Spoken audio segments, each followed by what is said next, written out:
I think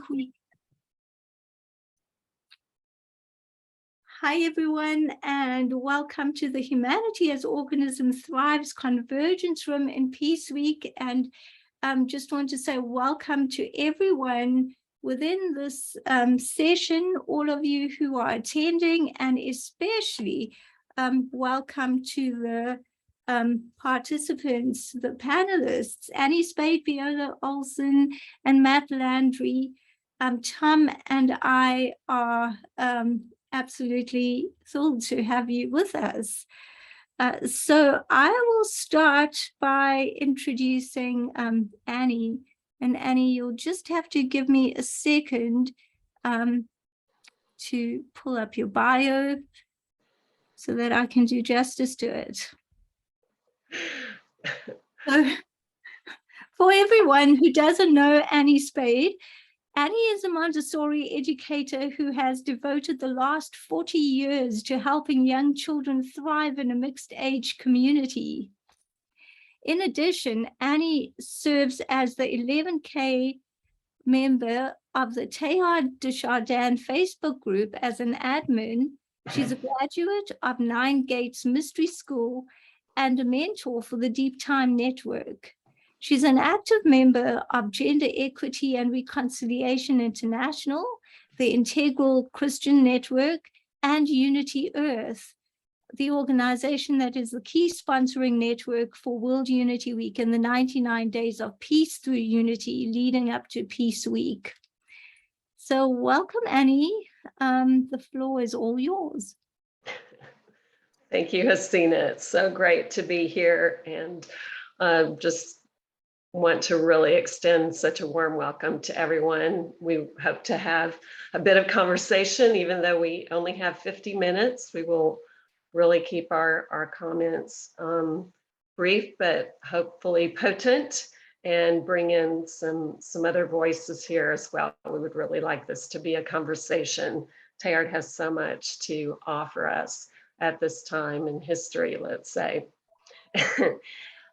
So just real briefly, just to help kind of set the context for Teilhard in a way, Teilhard was a Jesuit priest and paleontologist. He lived from 1882 and died in New York in 1955. And he was largely unpublished in his life. His scientific work was well respected in the scientific community. He spent decades in China and Southeast Asia and other places in the world excavating and considering our evolutionary history. When I say our, I don't mean just human. He definitely began at the beginning and really developed a perspective on our evolutionary path and the energy of that. And we're really going to talk about that, because it really is not just about a vision at all. I very mindfully chose the word pathway, because Teilhard absolutely gives us a way forward, and hopefully we'll kind of inspire one another with that today. So, but Teilhard's work, where he wove mysticism or spirituality in with science, was suppressed, not allowed to be published by the Catholic Church. And so throughout his life, he was unpublished in with that type of work, but he was a prolific writer. He maintained dozens of correspondences in addition to his journals, in addition to dozens and dozens of essays, and at least 2 full books. I know there's a third book that Matt can name out. I've never seen that book actually, but the 2 that he's primarily known for, The Divine Milieu and Phenomenon of Man. Excuse me. So today, from that huge, beautiful pot of work, opus of work, I would like to begin with just a sentence or 2 from an essay that he wrote in 1932. And the title of this essay is The Road of the West. He says, humankind has now reached such a degree of concentration and moral tension that it can no longer postpone taking the spiritual step that will give it a soul. Agnosticism and pluralism are either dead or impotent. It is only a renewed faith in some unity to be born of the world that we can preserve our zest for life. I'll read that last sentence again. It is only a renewed faith in some unity to be born of the world that can preserve our zest for life.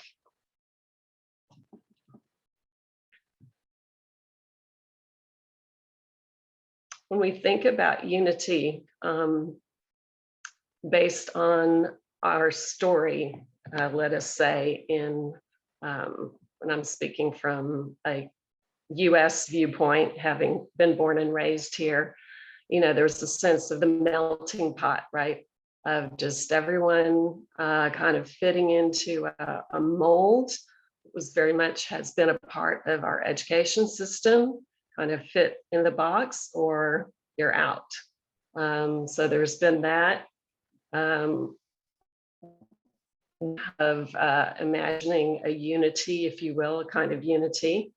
And then especially in this essay, because he's contrasting Eastern mysticism, of course, in 1932, and I think there's been a lot of development and cross-pollination between Western and Eastern mysticism 90 years later, but the classic Eastern asceticism and suppression and you know, annihilation of the personality and the individual was something that he was really considering there in terms of unity. There's a sense of, oh, that would be a way to come together. We just kind of annihilate the uniqueness of one another, you know, and I practice that as a spiritual personal practice as well. But he says, you know, this this is not the energy that brought us here.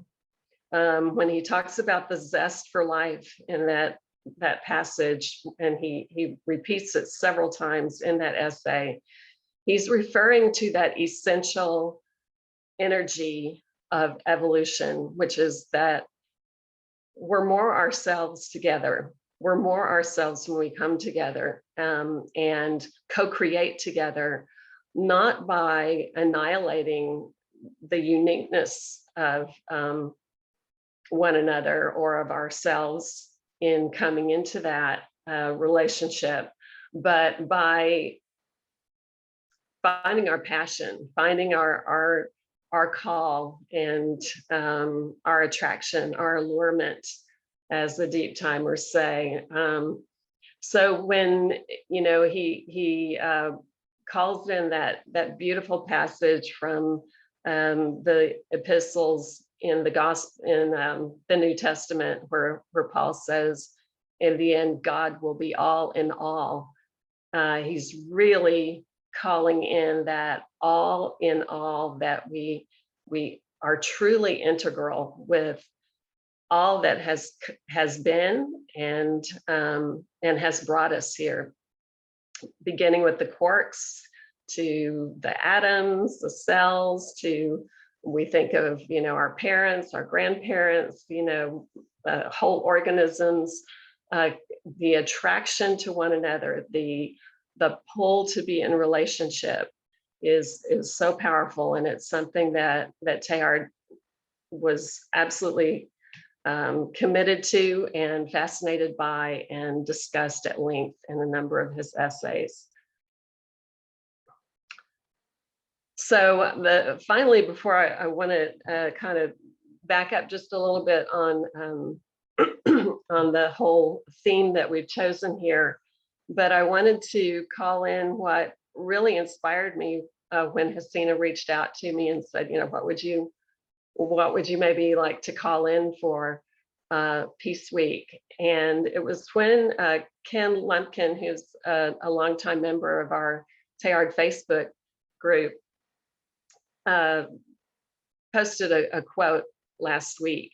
And in that quote, and I'll give you the final statement, it occurs at the end of a section in Teilhard's book, The Phenomenon of Man, on page 250 in the particular translation that I have.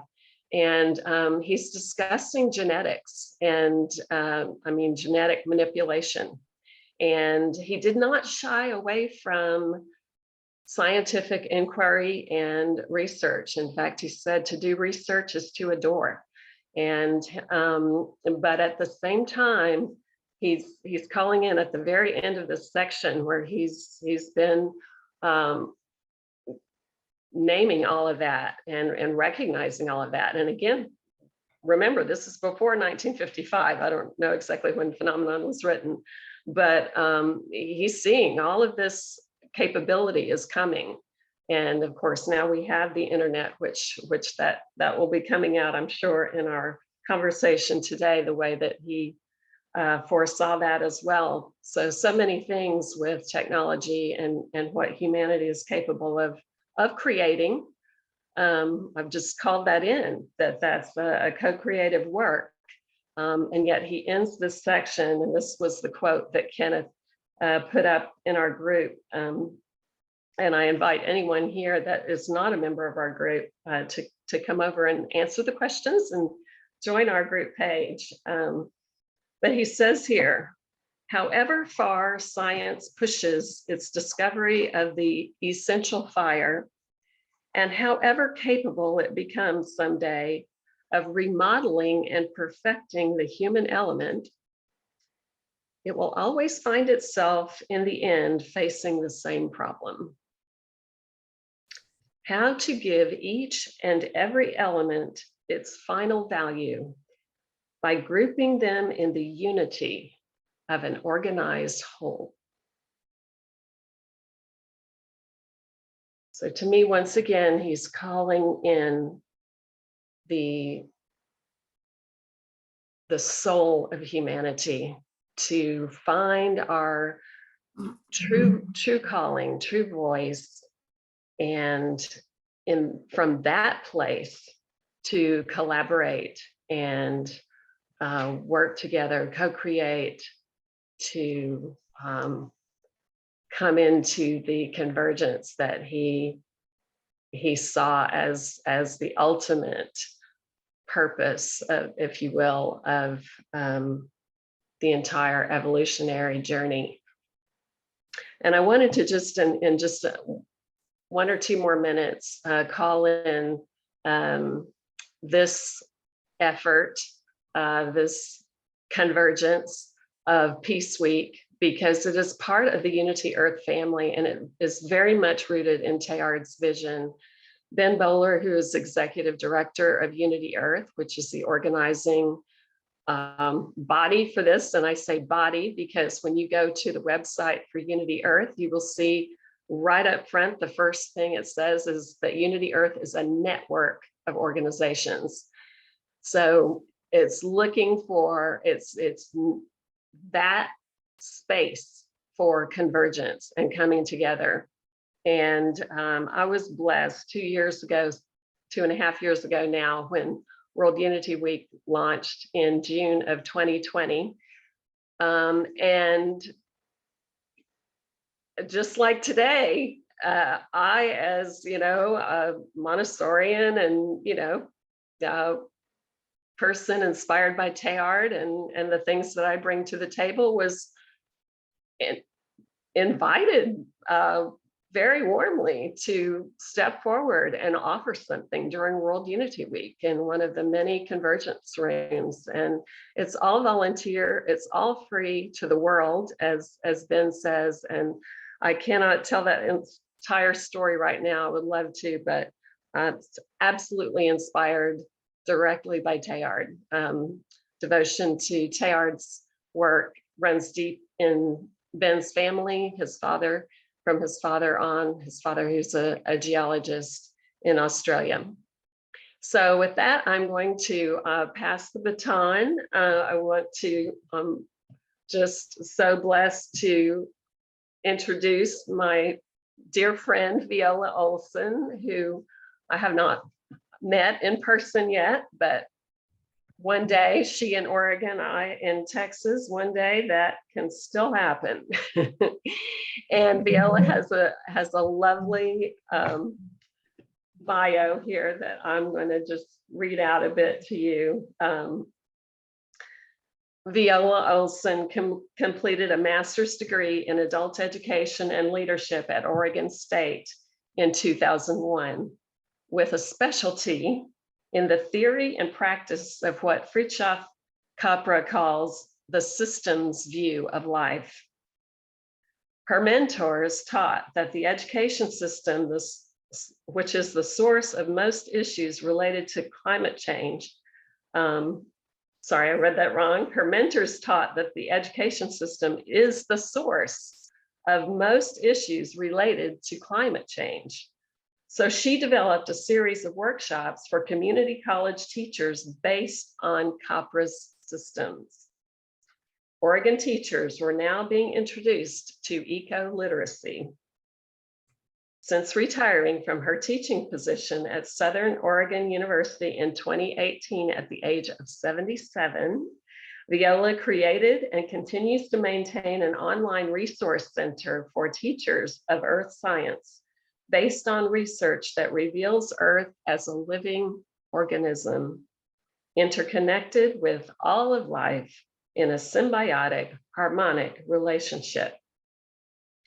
In addition, she fosters intergenerational communication, facilitates conferences using emergent dialogue, and follows Thomas Berry's fourfold wisdom path to live at the edge of chaos, where creativity flourishes. She recently completed the Deep Time Network's leadership course and continues her online studies across a broad spectrum of interests. Welcome, Viola. Wow, Annie. What can I say? Well, when Annie invited me to participate here, I had no idea what I was going to do. I just thought, okay, well, I'll show up and see what emerges, since I'm one of those hooked on emergence, you know, whatever happens, happens. So I prepared this long talk based on that article that we put on the chat. I think that we put it on the chat, and it's the one by Chalmers, where he's talking about all of the perils and whatever it is that's happening in the world today. And it's a very, very good article. But he goes into everything that Teilhard was saying 60 some years ago when he wrote a little book that I want to talk about today, since and by the way, this little book called Building the Earth was shown to me by Annie herself several years ago. And after that, this little book has become a sort of a guide for me, because he was saying things back then that no one was listening to. And if they were, I don't know. I mean, it's just, in other words, he was not well read until now. People are coming back to Teilhard's writings and respecting him as a scientist and as a mystic, because he is so prophetic. I want to say one thing about Teilhard, that he is what is called a polymath, which is a person that is so vast and so, what's the word? I mean, he's such a multifaceted human being.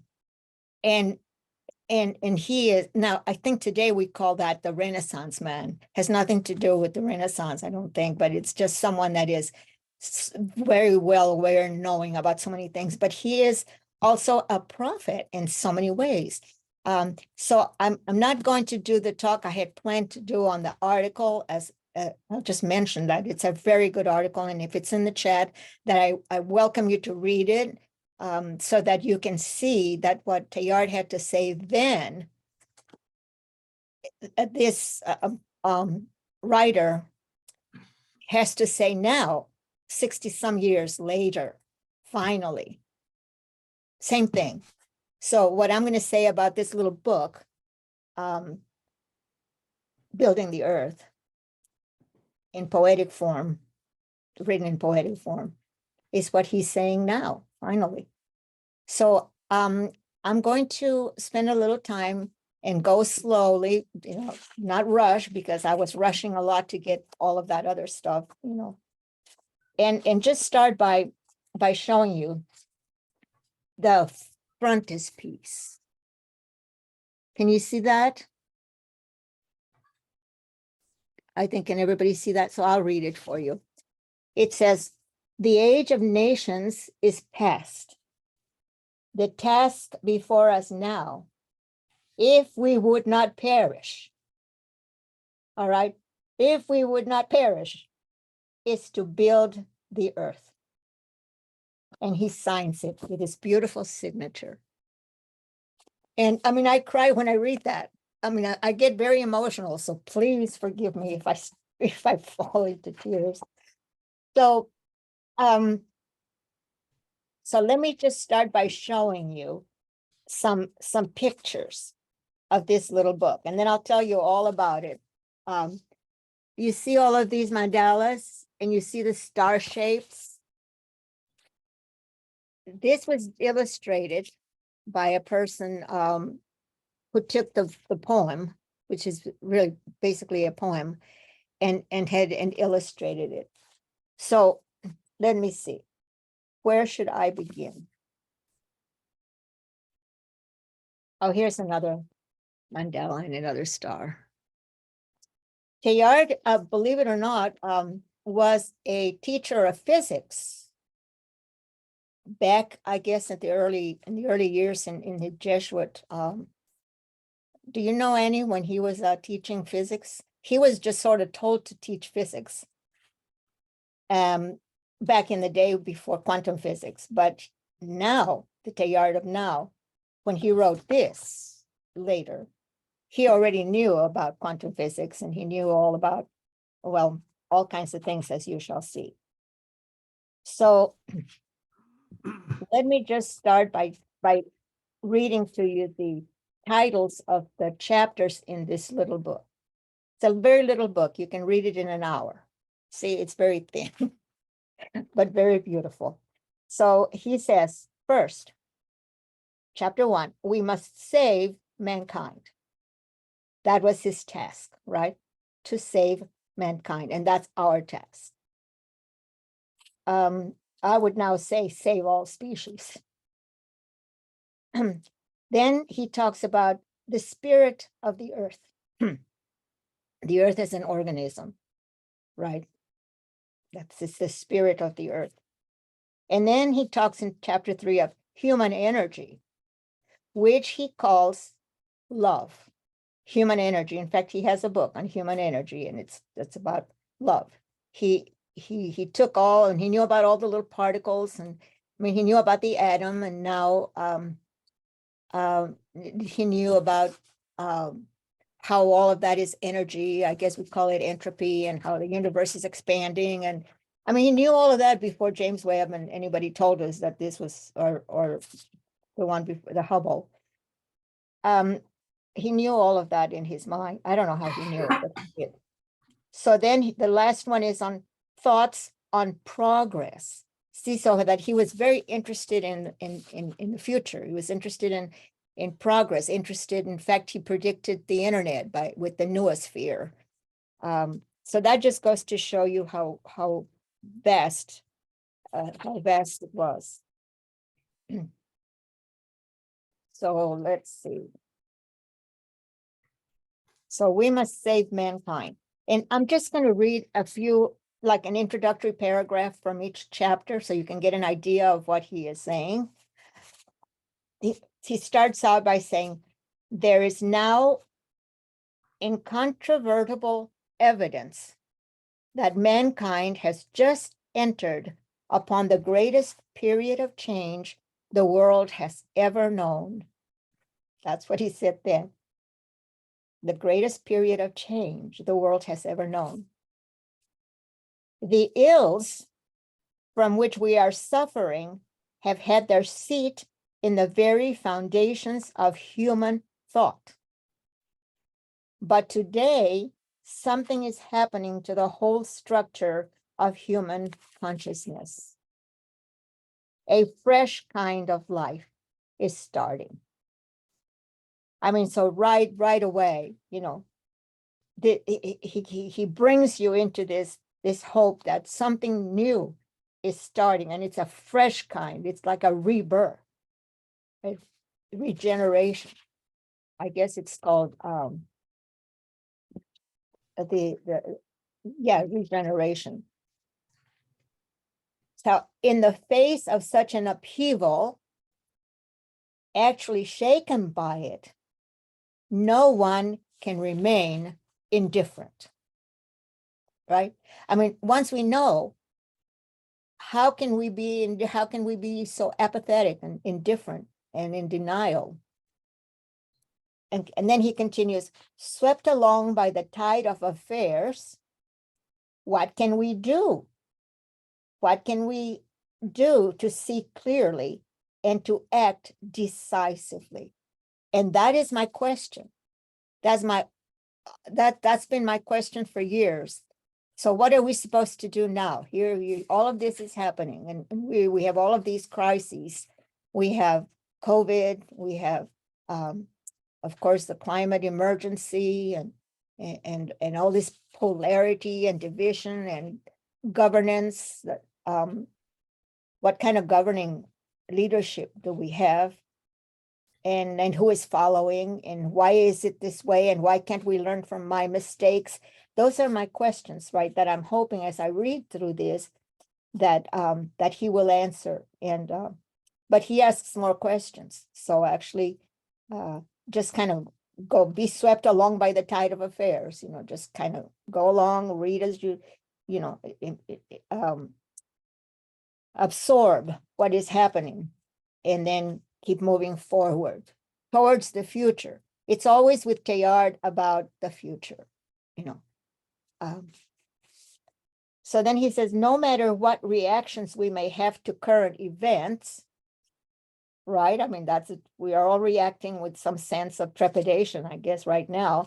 But he says, no matter what reactions we may have to current events, we ought first to reaffirm a robust faith in the destiny of man. Isn't that beautiful? A robust faith. I mean, he had so much faith in humankind.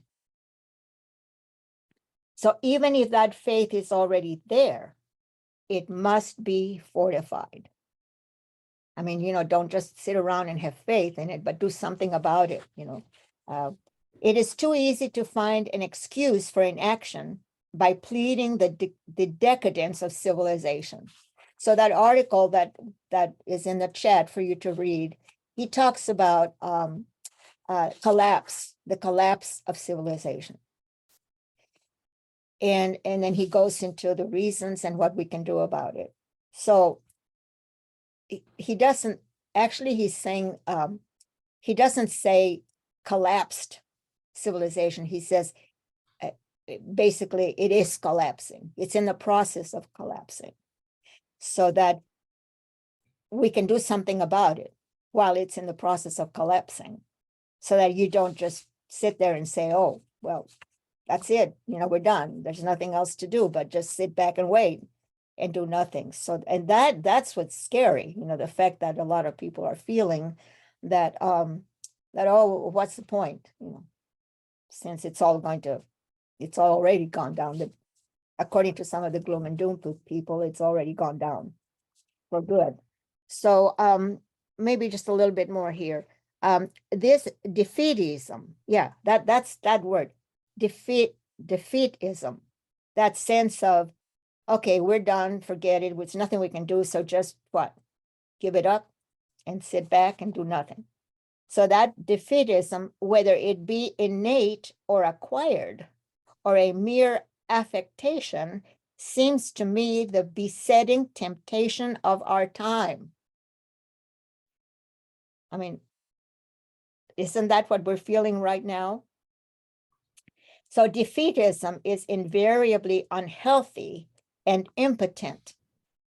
Can we also prove that it is unjustified? And he says, I think so.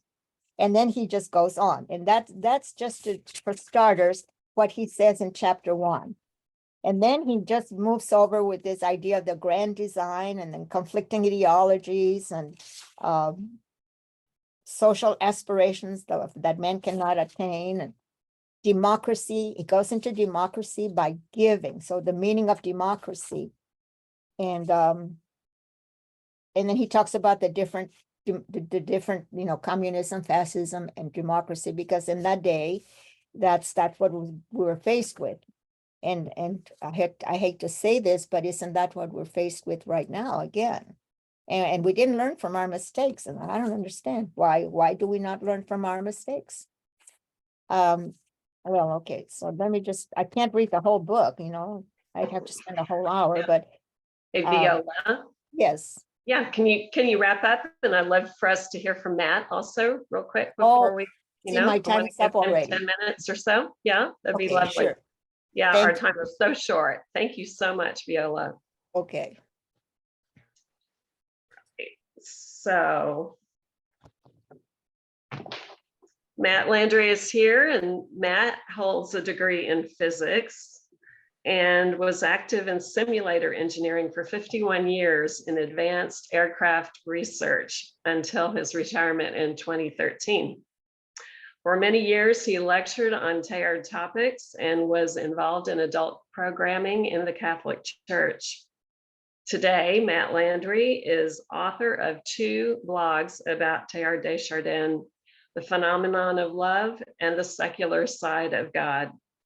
And he recently submitted an article for the Teilhard Studies series. Matt also serves on the board of the American Teilhard Association and is an admin for the Teilhard group on Facebook. Welcome, Matt. Well, thank you, Annie. One of the real pleasures of being involved with the Teilhard group is that we have met some wonderful people like Annie and Viola, and gotten to know them and recognize the fresh insights that we have. In their introductions, they touched on a couple of things that I'll be touching on as well, which I think are germane to the whole idea of a world level of some kind of a world level of congeniality that results in what we call generally peace. Annie talked about the something that Teilhard was very concerned about, which was the compression of humanity. We live on a sphere, people are reproducing. As we reach the median of this sphere, we run out of land to move into, conflicts start, we compress, and all kind of negative things emerge from this. And we've seen it with communism, fascism, slavery, and all of the ills of mankind. Teilhard points out, as we will address, the need for something that pushes back on this. Some way that the human spirit can continue to flourish and evolve in spite of the fact that we're being crowded in on one another.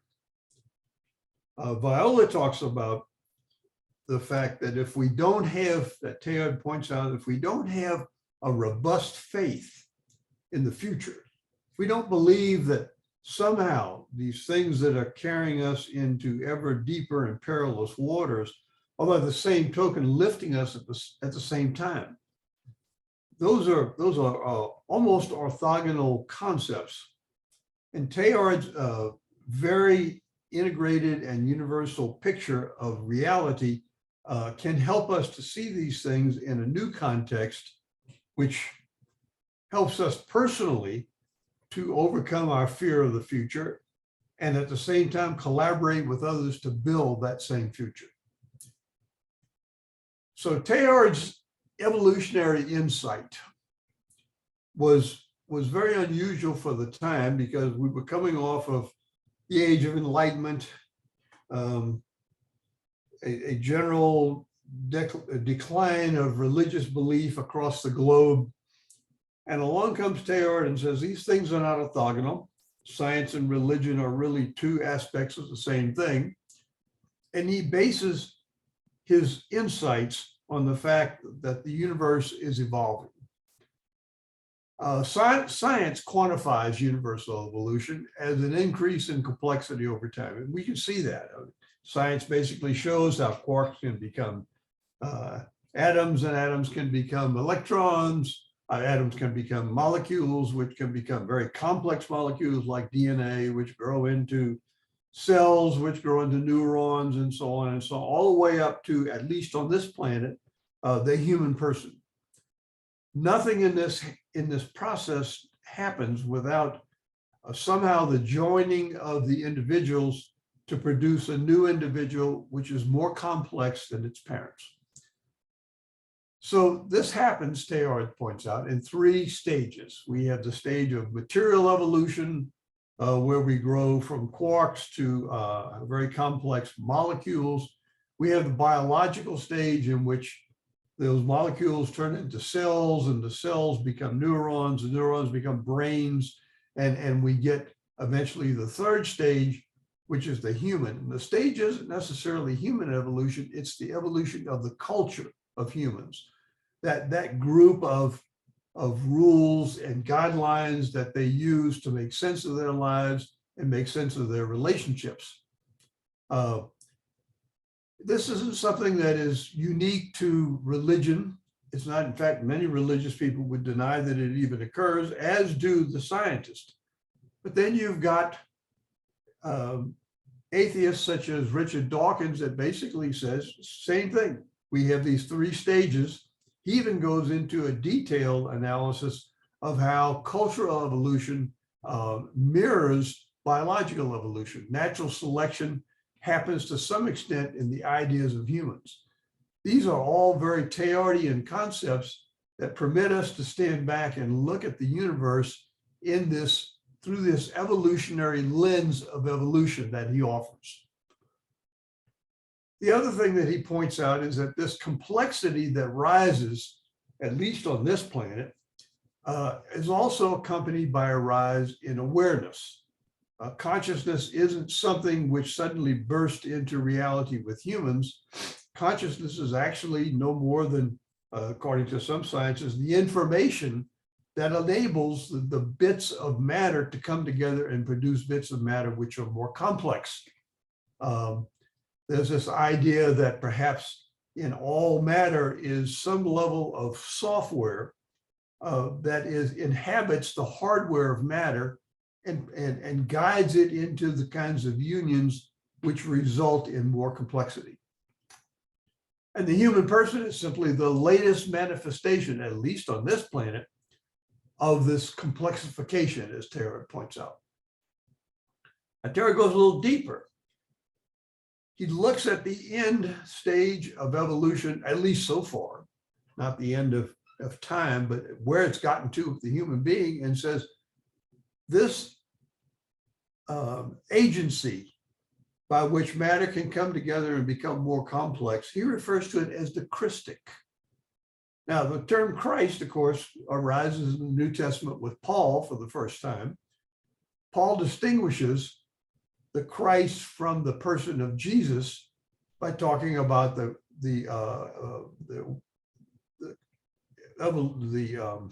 presence of this agency in all time.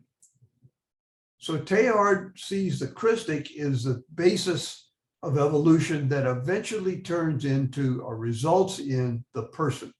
And Jesus is the epitome in our religion of Christianity, the most perfect manifestation of what can happen as this agency takes charge of matter and turns it into spirit. Now, so it's a thread of universal energy that results in the person. Now we get into John a little later in the New Testament, and he goes into a little bit more detail, but he uses the quote, or provides us with the quote that has stimulated Christianity for its whole life. And he says, God is love, and he who abides in love abides in God, and God in him. In that very, very simple expression of ontology, John expresses the idea of immanence and transcendence all in a single sentence. So if we look at the significance of this secular definition, a succinct definition of God, we can see that the evolution, the energy of evolution of the universe is now seen to be active in every human. This energy manifests itself, as Viola says, in terms of what we call love. So love is really the energy of the universe personified in the human person. It's different in the way it works, but it's really an echo of the same kind of causality by which the quark becomes an atom. It also points to a difference in the way that the energy of the universe manifests itself in the human versus its predecessor in material evolution. To Teilhard, love is that which joins us in a way that we actualize our potential. In previous material evolution, the atom itself doesn't change as it joins in to become molecules. In the human person, we change when we unite in the name of love. So Teilhard's quote here is very succinct and very to the point of how it is that we can move our evolution forward. And he says, fuller being comes from closer union, and closer union comes from fuller being. Not only are we enriched by the love that we share with others, they are enriched, and their enrichment turns around and evidences itself in the capacity for a fuller relationship with us. So this spiral of evolution rises through the human, just as it did through its predecessors, in a new way. Humans become more enriched by the unions that they manage.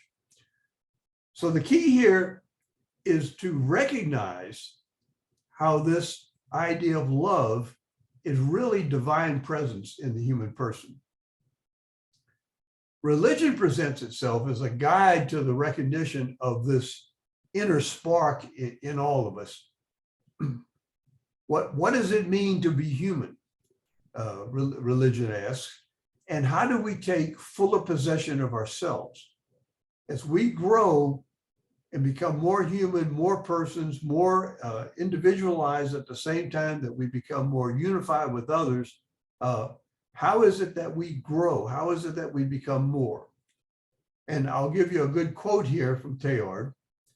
He says, I doubt that whether there is a more decisive moment for a thinking being than when the scales fall from his eyes and he discovers that he is not an isolated unit lost in the cosmic solitudes, and realizes that a universal will to live converges and is harmonized in him.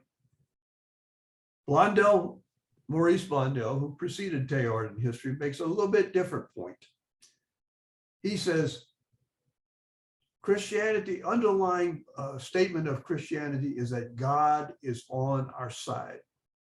Teilhard elaborates this and says, God's not on our side as a separate agent. He is on our side because he is an agency of our growth. So the danger comes when we don't recognize this energy of evolution in our personal lives and in our species. Religion sometimes can help with this. In fact, it often does, but it also can work the other way around. You hear a lot of people talking about the fact that a lot of Christians believe, interpreting the Bible literally, that humans have fallen from some state of perfection and are doomed to, without the intervention of God from the outside, to eventually be lost or condemned is the word they use. Luther, for example, who of course was very brilliant in other ways, considered the human person to be a pile of excrement. He uses a more explicit word than excrement, which I won't use here. A pile of excrement requiring the covering of Christ. So it just, to many in our Western religion, human beings are kind of doomed. They don't have the wherewithal to, quote, save, unquote, themselves. So we're sort of doomed unless God can intervene. And in some parts of religion, of course, this is sort of requires God to come as an external militant force to override the sinful nature of man. So religion doesn't necessarily help us to recognize that God is already inside of us. God isn't something that we seek from the outside. We don't seek a relationship with him. What we really seek is the awareness of the life of God, the divine inside of us. Beautiful. Yeah, that's gorgeous, Matt. I love that. Am I going on too long? I know our time is so short here today. I would like to open it in case there's someone that might have a comment or question. We can take just a few more minutes. But just wanted to give that opportunity for someone else's voice to come in.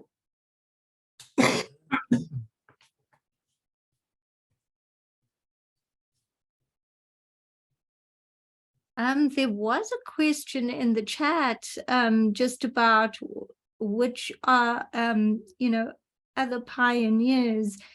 And Viola, I know this was directed to you, other pioneers like Teilhard.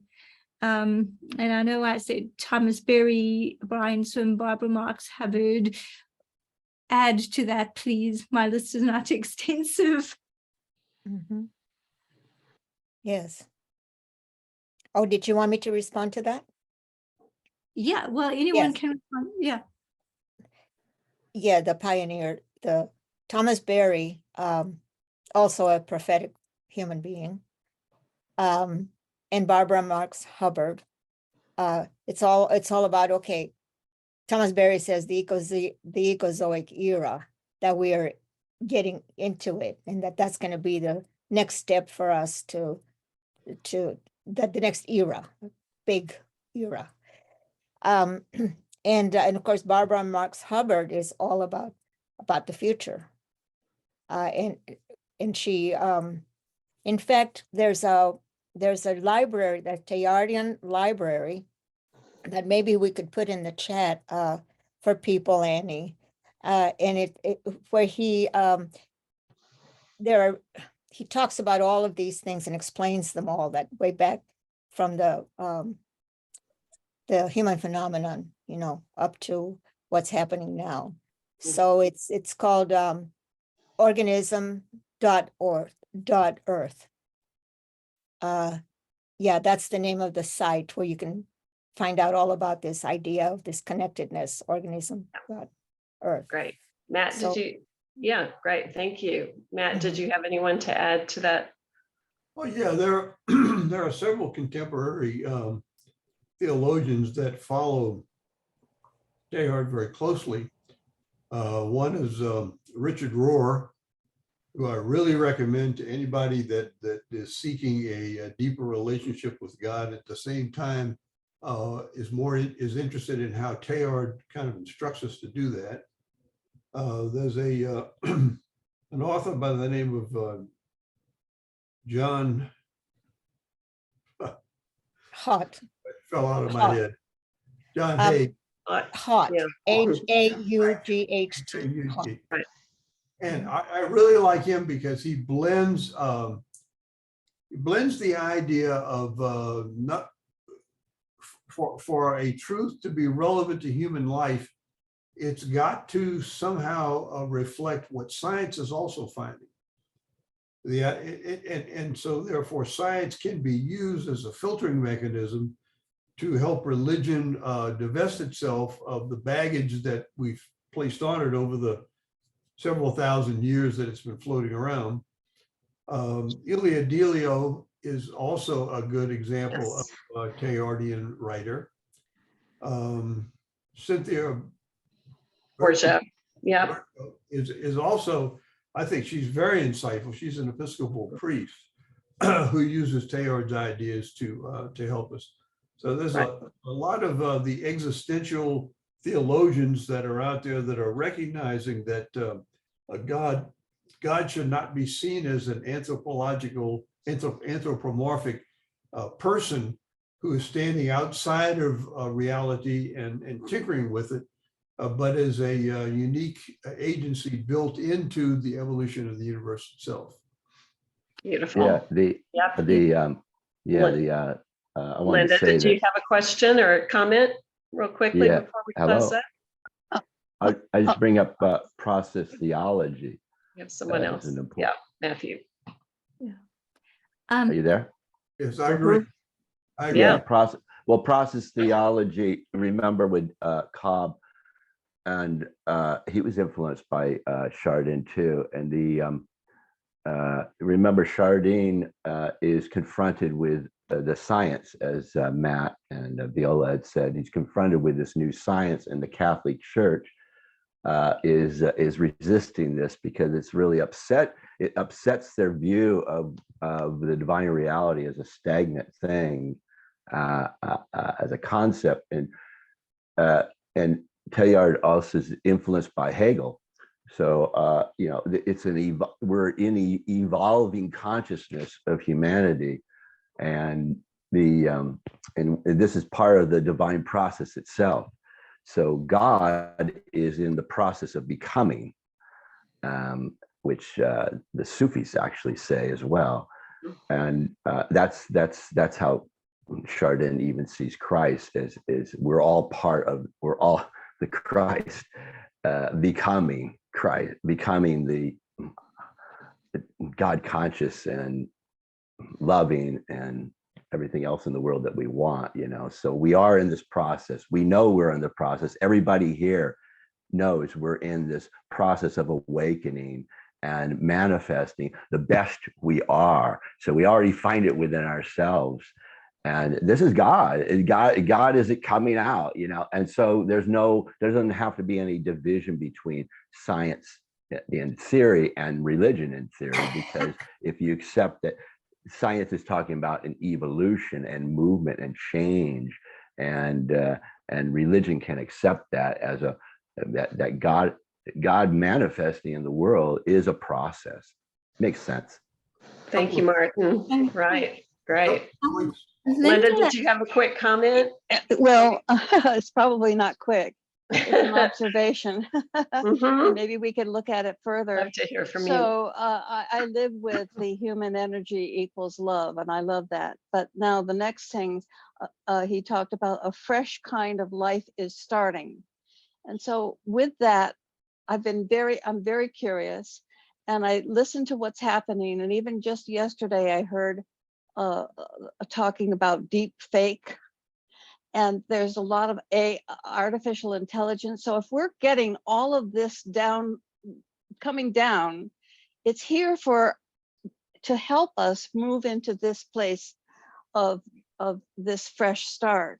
But I begin to look at how can humans forage through all of the stuff that is coming down as fake, as we, with our technology, are able to create things that aren't so.